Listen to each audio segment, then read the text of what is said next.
Good morning, good afternoon, good evening dear friends. स्वागत है आप लोगों का मेरे चैनल पे, मेरी वीडियो में, जिसमें हम बात करने लगे हैं सिंगापुर मल्टी एंट्री वीज़ा के बारे में। काफ़ी लोगों के सवाल आते रहते हैं कि मल्टी एंट्री वीज़ा कैसे लेना है। कुछ भी नहीं है, बहुत ही सिंपल और स्ट्रेट फॉरवर्ड है और मैंने भी वही फॉलो किया है और मेरा वीज़ा आया है। बस बेसिकली मेरा पर्पज़ ये है कि मैं आपको कन्फर्म कर दूँ, क्योंकि काफ़ी लोग वीडियोस देखते हैं, तो मैं आपको कंफर्म कर दूं कि मेरे पास अभी हाल ही में सिंगापुर मल्टी एंट्री वीज़ा आया 2 साल का। अब ये टोटली लक पे डिपेंड करता है, एम्बेसी पे डिपेंड करता है कि वो आपको मल्टी एंट्री वीज़ा इशू करते हैं। यूजुअली आजकल आप अप्लाई करेंगे सिंगापुर का वीज़ा तो आपको multi entry visa by default मिलेगा, जो कि 2 महीने के लिए वैलिड होगा फॉर मल्टी एंट्रीज़। लेकिन कुछ केसेस के अंदर वो 2 साल का मल्टी एंट्री वीज़ा भी दे देते हैं।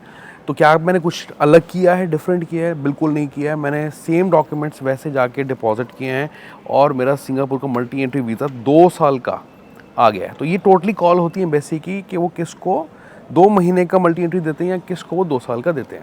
अब मैं आपको एक चीज़ क्लियर कर देता हूँ यहाँ पे कि आजकल इमिग्रेशन पे इमिग्रेशन ऑफिसर नहीं होते हैं, ई गेट्स बने हैं, वहाँ जाके पासपोर्ट को स्कैन करना पड़ता है और गेट खुल जाता है और आप सिटी में एंटर कर जाते हैं। और जैसे ही आप ये करते हैं तो आपको एक विजिट पास आपके रजिस्टर्ड ईमेल एड्रेस पे भेजा जाता है, जो कि वैलिड होता है 30 डेज़ के लिए, स्टे पीरियड के लिए। अगर आप 30 डेज़ से पहले छोड़ते हैं सिंगापुर को तो वो विजिट पास एक्सपायर कर जाता है and then you will have to reenter the country. अब बात कर लेते हैं डॉक्यूमेंट्स की, रिक्वायरमेंट्स की। तो वीज़ा एप्लीकेशन फॉर्म इनका, उसका नाम होता है 14A कोड होता है उसका, वो आपको फिल करना पड़ता है। 2 पेजेस का वो फॉर्म है, 3-4 पेजेस का आई थिंक, लेकिन बहुत ही सिंपल स्ट्रेट फॉरवर्ड है। आप किसी की मदद ले सकते हैं, आप खुद भी भर सकते हैं, कोई प्रॉब्लम उसमें नहीं आएगी आपको।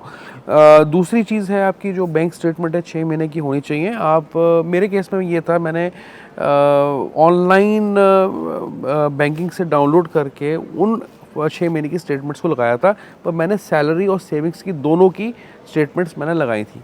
तीसरी चीज़ है आपकी फ़्लाइट टिकट्स और ऑनवर्ड रिटर्न जर्नी की आप दिखा सकते हैं। मेरे केस में मुझे कोरिया जाना था, वाया सिंगापुर होते हुए ट्रांजिट था, तो मैंने वो टिकट जो थी सिंगल PNR की पूरी रिटर्न लेके अपनी दिखाई थी। प्लस इसके अलावा जो है आपको लगानी है एम्प्लॉयमेंट प्रूफ, अपना आप लगा सकते हैं। कंपनी का ID कार्ड ये लोग मांगते हैं, पर आप एम्प्लॉयमेंट प्रूफ लगा दें। कंपनी लेटर हेड पे होना चाहिए, कंपनी का एड्रेस, उसका फ़ोन नंबर, कॉन्टैक्ट डिटेल्स उसमें होनी चाहिए। देन आपको लगानी है 3 महीने की पे स्लिप अगर आप जॉब करते हैं। कवर लेटर आप लगा सकते हैं, कवर लेटर लगाना है, मैंडेटरी है इस केस के अंदर। तो आप उसका फॉर्मेट, मैंने जो बनाया था, खुद बनाया अपना फॉर्मेट कवर लेटर का, वही लगाया है, तो वो मैं फॉर्मेट आपके साथ शेयर करने लगा हूँ अब लेटेस्ट, ठीक है। इसके अलावा अगर आपकी जो आपका एड्रेस किसी और ज्यूरिडिक्शन का है, मतलब कि अगर आप बेंगलोर में रहते थे पहले और अब आप दिल्ली मूव कर गए हैं, तो आपके पासपोर्ट पे अगर एड्रेस डिफरेंट है, उस केस के अंदर आपको आधार कार्ड की कॉपी लगानी चाहिए प्रेजेंट एड्रेस की, ठीक है। ये चीज़ बहुत इंपॉर्टेंट है for any kind of visas. Next चीज़ जो है आपको मैं बता दूं, passport size photographs 2 with white background यहाँ पे चलेंगी। पासपोर्ट जो है आपको ओरिजिनल डिपॉजिट करना पड़ेगा। और मेरे केस में क्या है कि अगर आप, एक चीज़ वेरी इंपॉर्टेंट, कि अगर आप सिंगापुर का मल्टी एंट्री वीज़ा ले रहे हैं, क्योंकि आप बहुत फ्रीक्वेंटली ट्रैवल करते हैं, आपका ट्रांजिट सिंगापुर से रहता है, बेटर ये है कि जब आप अपनी वीज़ा एप्लीकेशन फॉर्म डिपॉजिट कर रहे हैं, only in the case of transit passengers, ठीक है, मतलब कि आप किसी दूसरी कंट्री में, थर्ड कंट्री में जा रहे हैं वाया सिंगापुर, आप उस कंट्री का वीज़ा, उसकी कॉपी वीज़ा की ज़रूर इस वीज़ा के साथ लगाएं, ठीक है। ये उन लोगों के लिए है सिर्फ। वैसे जो जनरल डॉक्यूमेंट्स हैं वो मैंने आपको बता दिए।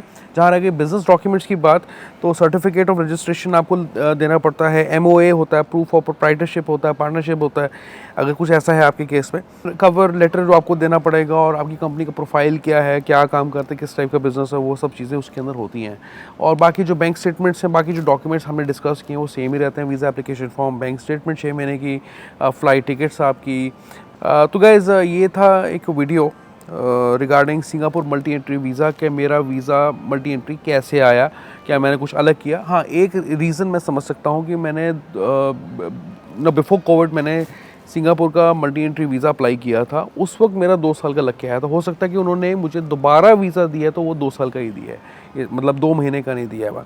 तो 2026 तक मेरा वीज़ा वैलिड है and I hope that can help me to travel more countries.